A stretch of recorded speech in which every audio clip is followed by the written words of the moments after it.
ಆಕಾಶವಾಣಿ ವಾರ್ತೆಗಳು ಓದುತ್ತಿರುವವರು ಚೇತನ್ ಸಿವಿ. ಮುಖ್ಯಾಂಶಗಳು.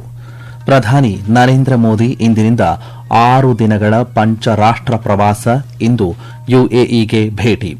ಬ್ರಿಕ್ಸ್ ವಿದೇಶಾಂಗ ಸಚಿವರ ಸಭೆ, ವಿವಿಧ ರಾಷ್ಟಗಳ ಸಚಿವರು ಹಾಗೂ ನಿಯೋಗದ ಮುಖ್ಯಸ್ಥರೊಂದಿಗೆ ಪ್ರಧಾನಿ ಸಮಾಲೋಚನೆ. ಪುಟ್ಟಪರ್ತಿಯಲ್ಲಿಂದು ಏರೋಸ್ಪೇಸ್ ಮತ್ತು ರಕ್ಷಣಾ ಯೋಜನೆಗಳಿಗೆ ಶಂಕುಸ್ಥಾಪನೆ ನೆರವೇರಿಸಲಿರುವ ಸಚಿವ ರಾಜನಾಥ್ ಸಿಂಗ್. ಚಿನ್ನದ ಆಮದು ಪ್ರಮಾಣಕ್ಕೆ 100 ಕೆಜಿ ಮಿತಿ ಹೇರಿದ ಕೇಂದ್ರ ಸರ್ಕಾರ. 11ನೇ ಸಂದಾ ವಿಶ್ವಕಪ್ ವುಶು ಮಹಿಳಾ 52 ಕೆಜಿ ವಿಭಾಗದಲ್ಲಿ ಭಾರತದ ಅಪರ್ಣಾ ದಹಿಯಾಗೆ ಚಿನ್ನದ ಪದಕ. ವಾರ್ತೆಗಳ ವಿವರ. ಪ್ರಧಾನಿ ನರೇಂದ್ರ ಮೋದಿ ಇಂದಿನಿಂದ ಯುಎಇ, ನೆದರ್ಲ್ಯಾಂಡ್ಸ್, ಸ್ವೀಡನ್, ನಾರ್ವೆ ಮತ್ತು ಇಟಲಿ ಸೇರಿದಂತೆ ಒಟ್ಟು 5 ರಾಷ್ಟಗಳ 6 ದಿನಗಳ ಪ್ರವಾಸವನ್ನು ಕೈಗೊಳ್ಳಲಿದ್ದಾರೆ. ತಮ್ಮ ಈ ಪಂಚರಾಷ್ಟ್ರ ಭೇಟಿಯ ಮೊದಲ ಚರಣದಲ್ಲಿ ಪ್ರಧಾನಿಯವರು ಇಂದು ಯುನೈಟೆಡ್ ಅರಬ್ ಎಮಿರೇಟ್ಸ್ ತಲುಪಲಿದ್ದು, ಯುಎಇ ಅಧ್ಯಕ್ಷ Sheikh Mohammed bin Zayed Al Nahyan ಅವರನ್ನು ಭೇಟಿ ಮಾಡಿ ಉನ್ನತ ಮಟ್ಟದ ಮಾತುಕತೆ ನಡೆಸಲಿದ್ದಾರೆ. ಈ ಸಂದರ್ಭದಲ್ಲಿ ಉಭಯ ನಾಯಕರು ದ್ವಿಪಕ್ಷೀಯ ವಿಷಯಗಳ ವಿಷಯವಾಗಿ ಇಂಧನ ಸಹಕಾರ, ಪ್ರಾದೇಶಿಕ ಸ್ಥಿತಿಗತಿ ಮತ್ತು ಪರಸ್ಪರ ಹಿತಾಸಕ್ತಿಯ ಅಂತಾರಾಷ್ಟೀಯ ವಿಚಾರಗಳ ಕುರಿತು ಚರ್ಚೆಯನ್ನು ನಡೆಸಲಿದ್ದಾರೆ. ಸಮಗ್ರ ಕಾರ್ಯತಂತ್ರದ ಪಾಲುದಾರಿಕೆಯನ್ನು ಮುಂದಿನ ಹಂತಕ್ಕೆ ಕೊಂಡೊಯ್ಯುವ ಬಗ್ಗೆಯೂ ಸಮಾಲೋಚನೆ ನಡೆಸಲಾಗುವುದು.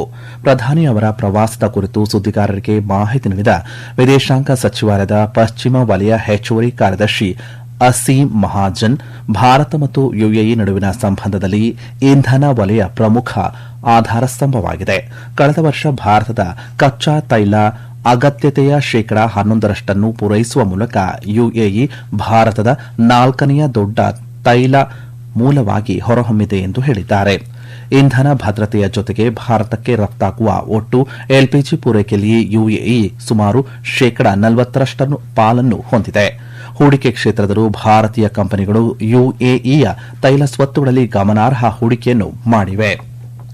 ಭಾರತದ ಅಧ್ಯಕ್ಷತೆಯಲ್ಲಿ ಈ ವರ್ಷ ಬ್ರಿಕ್ಸ್ ಒಕ್ಕೂಟ ಬಹುಪಕ್ಷೀಯತೆಯನ್ನು ಬಲಪಡಿಸಲು, ಸುಸ್ಥಿರ ಅಭಿವೃದ್ಧಿಯನ್ನು ಉತ್ತೇಜಿಸಲು ಹಾಗೂ ಆರ್ಥಿಕ ಚೇತರಿಕೆಯ ಸಾಮರ್ಥ್ಯವನ್ನು ವೃದ್ಧಿಸಲು ಒಗ್ಗೂಡಿ ಕೆಲಸ ಮಾಡಲಿದೆ ಎಂದು ಪ್ರಧಾನಿ ನರೇಂದ್ರ ಮೋದಿ ಹೇಳಿದ್ದಾರೆ.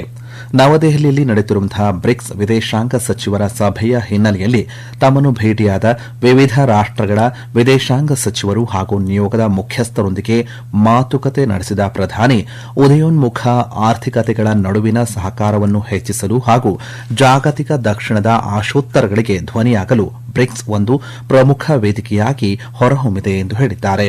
ಇದಕ್ಕೂ ಮುನ್ನ ಸಭೆಯ ಉದ್ಘಾಟನಾ ಭಾಷಣ ಮಾಡಿದ ವಿದೇಶಾಂಗ ವ್ಯವಹಾರಗಳ ಸಚಿವ ಡಾ ಎಸ್ ಜೈಶಂಕರ್, ಜಾಗತಿಕ ವ್ಯವಸ್ಥೆಯಲ್ಲಿ ಶಾಂತಿ ಮತ್ತು ಭದ್ರತೆ ಅತ್ಯಂತ ಪ್ರಮುಖ ಅಂಶಗಳಾಗಿವೆ. ಪ್ರಸ್ತುತ ಜಗತ್ತಿನಲ್ಲಿ ನಡೆಯುತ್ತಿರುವಂತಹ ಸಂಘರ್ಷಗಳು ಸಂವಾದ ಮತ್ತು ರಾಜತಾಂತ್ರಿಕತೆಯ ಮಹತ್ವವನ್ನು ಎತ್ತಿ ತೋರಿಸುತ್ತಿವೆ ಎಂದು ಹೇಳಿದ್ದಾರೆ.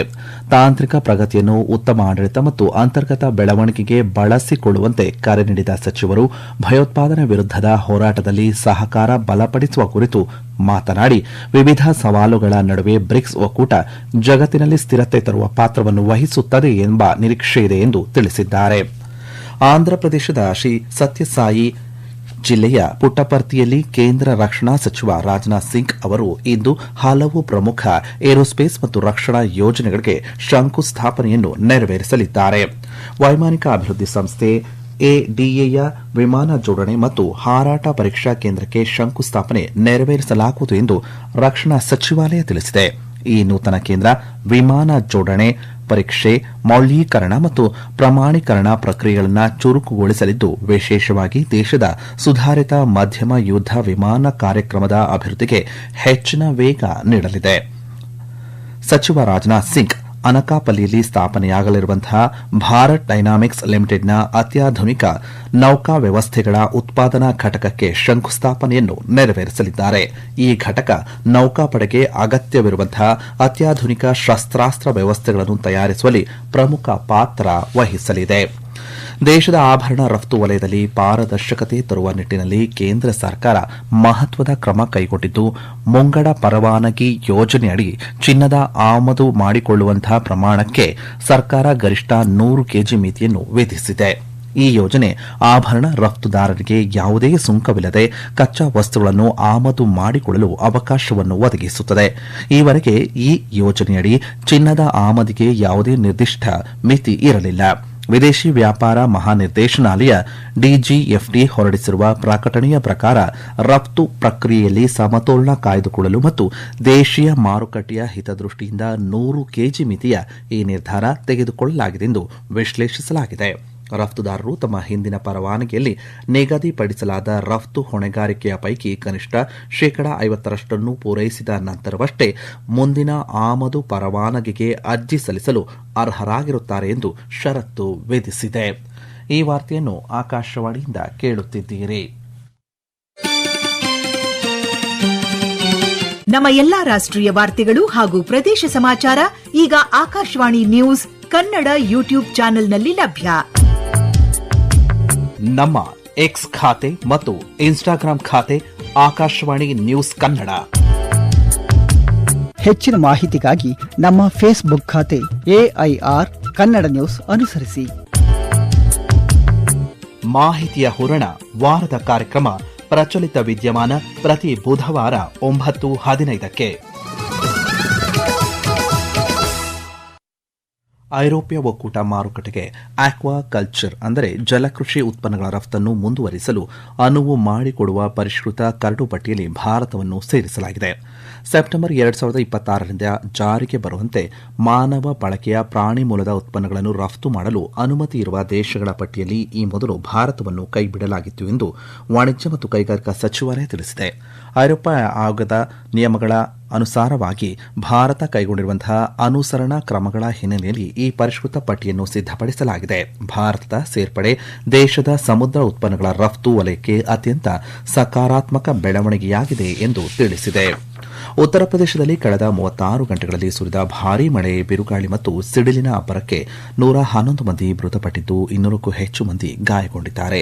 ರಾಜ್ಯಾದ್ಯಂತ ಮಳೆ ಸಂಬಂಧಿತ ಅವಘಡಗಳು ಸಂಭವಿಸಿರುವ ಹಿನ್ನೆಲೆಯಲ್ಲಿ ಮುಖ್ಯಮಂತ್ರಿ ಯೋಗಿ ಆದಿತ್ಯನಾಥ್ ಅವರು ಜಿಲ್ಲಾಧಿಕಾರಿಗಳು ಮತ್ತು ಸಂಬಂಧಪಟ್ಟ ಅಧಿಕಾರಿಗಳಿಗೆ ತಕ್ಷಣ ಸ್ಥಳಕ್ಕೆ ಭೇಟಿ ನೀಡಿ ಸಮೀಕ್ಷೆ ನಡೆಸುವಂತೆ ನಿರ್ದೇಶನ ನೀಡಿದ್ದಾರೆ. ಸಂತ್ರಸ್ತರಿಗೆ ನೀಡಲಾಗುವ ಪರಿಹಾರದ ಕುರಿತು ಪ್ರತಿ 3 ಗಂಟೆಗೊಮ್ಮೆ ಸ್ಥಿತಿಗತಿಗಳನ್ನು ತಿಳಿಸುವಂತೆ ಅಧಿಕಾರಿಗಳಿಗೆ ಅವರು ಸೂಚನೆ ನೀಡಿದ್ದಾರೆ. ರಾಜ್ಯದಲ್ಲಿ ಪ್ರಯಾಗ್ರಾಜ್, ಭದೋಹಿ, ಮಿರ್ಜಾಪುರ್, ಫತೇಪುರ್ ಮತ್ತು ವಾರಾಣಸಿ ಜಿಲ್ಲೆಗಳು ಮಳೆಯಿಂದ ಅತಿ ಹೆಚ್ಚು ಹಾನಿಗೊಳಗಾದ ಪ್ರದೇಶಗಳಾಗಿವೆ ಎಂದು ವರದಿಯಾಗಿದೆ. ಮುಂಬರುವ ರಾಷ್ಟೀಯ ಅರ್ಹತಾ ಪರೀಕ್ಷೆ ನೀಟ್ ನಡೆಸಲು ಕೈಗೊಳ್ಳಲಾಗಿರುವಂತಹ ಸಿದ್ದತೆಗಳ ಕುರಿತು ಕೇಂದ್ರ ಶಿಕ್ಷಣ ಸಚಿವ ಧರ್ಮೇಂದ್ರ ಪ್ರಧಾನ್ ತಮ್ಮ ನಿವಾಸದಲ್ಲಿ ನಿನ್ನೆ ಸಂಜೆ ಉನ್ನತ ಮಟ್ಟದ ಪರಿಶೀಲನಾ ಸಭೆ ನಡೆಸಿದರು.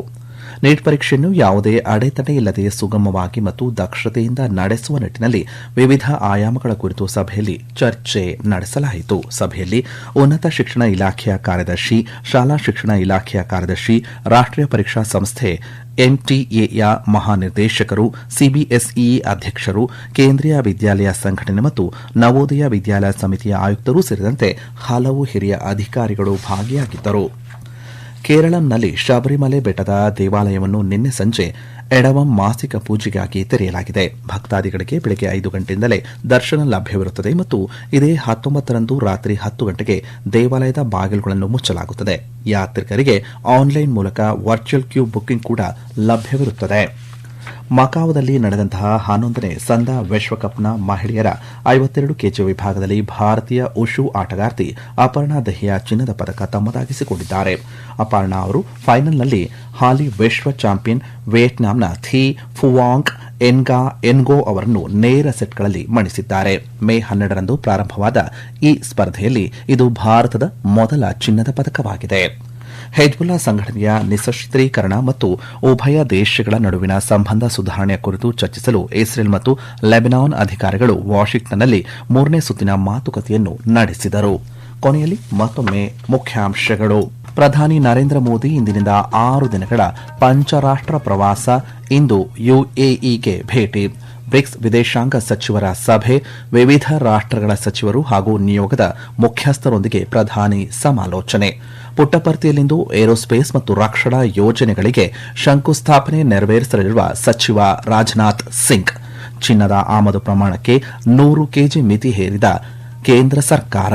11ನೇ ಸಂದಾ ವಿಶ್ವಕಪ್ ಉಷು ಮಹಿಳಾ 52 ಕೆಜಿ ವಿಭಾಗದಲ್ಲಿ ಭಾರತದ ಅಪರ್ಣಾ ದಹಿಯಾಗೆ ಚಿನ್ನದ ಪದಕ. ಇಲ್ಲಿಗೆ ವಾರ್ತಾ ಪ್ರಸಾರ ಮುಕ್ತಾಯವಾಯಿತು. ನಮ್ಮ ಮುಂದಿನ ವಾರ್ತಾ ಪ್ರಸಾರ ಮಧ್ಯಾಹ್ನ 12 ಗಂಟೆಗೆ.